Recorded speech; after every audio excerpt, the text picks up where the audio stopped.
Dieu descend-il du ciel pour laver vos aisselles? Dieu descend-il du ciel pour brosser vos dents les matins? Pourquoi est-ce sa responsabilité de prendre charge de vos choix, de votre pays, de votre nation, de votre situation, de vos communautés? Eh frère, Dieu ne descendra pas du ciel pour écrire ton CV à ta place. Il ne viendra pas finir la corruption, la jalousie, le désordre chez beaucoup des Noirs. C'est notre responsabilité. Je vais vous parler d'un pays très intéressant. Pendant un temps, en Islande, les banquiers avaient foutu la merde dans l'économie. Ils avaient manipulé la finance, paupérisé la nation, pillé le peuple. Dans une série de blanchiments d'argent, les banquiers avaient accumulé au nom de l'Islande une dette de 50 milliards de dollars. Une situation qui manifestement avait déstabilisé l'avenir du peuple. Qu'est-ce que les Islandais ont fait? Ils sont allés dans les rues. Ils ont jeté en prison les banquiers pour 75 années de prison et annulé la dette.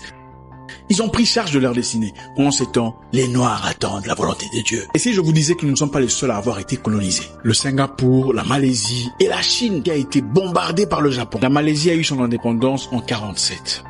Où sont-ils aujourd'hui? Non, l'argent que vous cherchez ne viendra pas seulement de la prière. Sinon vos pasteurs ne vous demanderaient pas de cotisation pour construire leurs églises. Ça aurait été facile, n'est-ce pas? Ils entreraient seulement dans la chambre et faire une prière et dire « Dieu, j'ai besoin d'argent » et directement l'argent apparaît. Ça aurait été génial, n'est-ce pas? Les païens, les perdus, les idolâtres créent le téléphone avec lequel vous me voyez aujourd'hui, avec lequel vous faites des transferts PayPal à votre église en cotisation. Mais vous attendez la volonté de Dieu.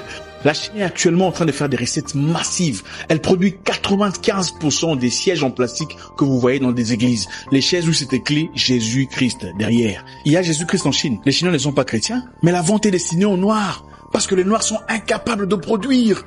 Pendant ce temps, sur le même siège en plastique venant de la Chine, avec le nom de Jésus labellé derrière, certains pasteurs se dénoncent mutuellement qui est sorcier, qui a commencé le ministère avant l'autre, Africains endormis, perdus, désorientés. Arrêtez!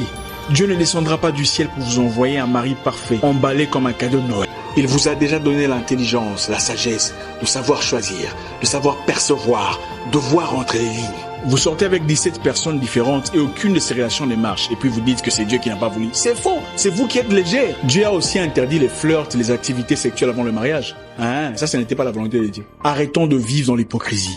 Prenons charge de nos vies.